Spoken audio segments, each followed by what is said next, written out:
민주당은 대법원장에 대한 압박뿐만 아니라 사법부 전체에 대한 압박, 그리고 지금 사법 리스크로부터 이재명 후보를 지키기 위한 위인설법이라고 많이들 얘기하죠. 방탄 입법을 계속 밀어붙이고 있습니다.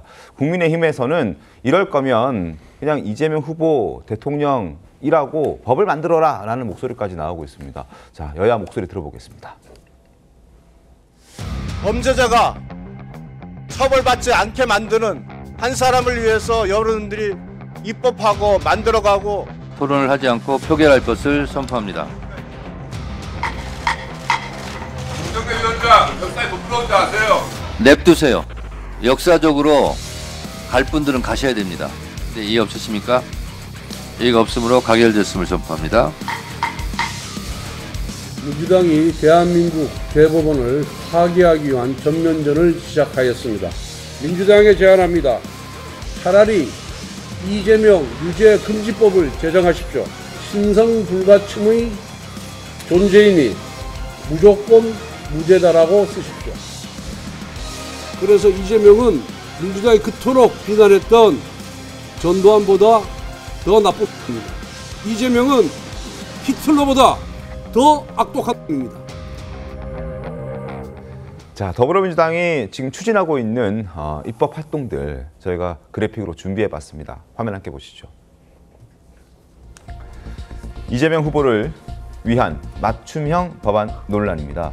민주당이 주도하고 있고요. 김용민 의원이 대표 발의하는 게 바로 형사소송법 개정안입니다. 대통령 당선된 피고인에 대해 재판 절차 정지한다. 자, 지금 이거 소추라는 그 단어를 놓고 이게 재판도 포함되느냐 아니면은 검찰의 기소만 포함되느냐 논란이 있는데, 이거를 정리하기 위해서 김용민 의원이 발의했다라는 지적을 받고 있습니다. 그리고 공직선거법 개정안 신정훈 의원이 대표 발의했는데 허위사실 공표죄 중에서 여러 가지들이 있는데 그중에 행위라는 표현을 쏙 빼버리는 거죠.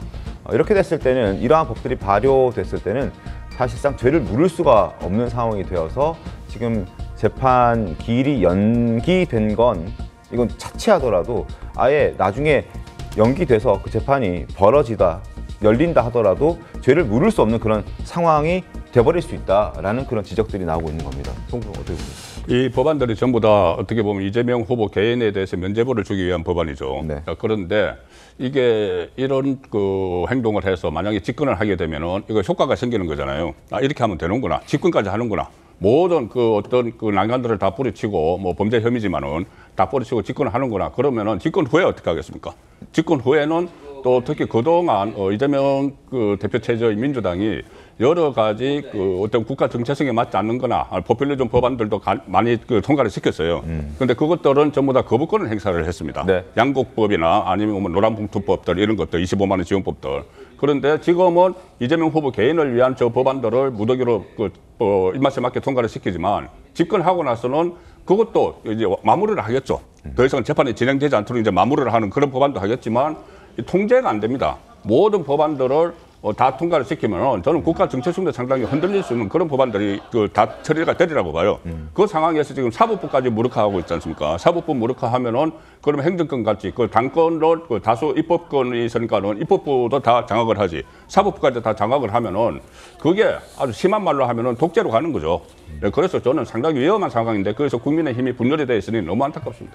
삼권 분립이 무너질 걱정이 지금 크다라는 지적들. 조윤선 변호사님 어떻게 좀 보셨습니까? 글쎄요. 저는 일단 우선적으로 말씀을 좀 드리고 싶은 것은 우리나라 헌법의 근본은 국민주권주의입니다.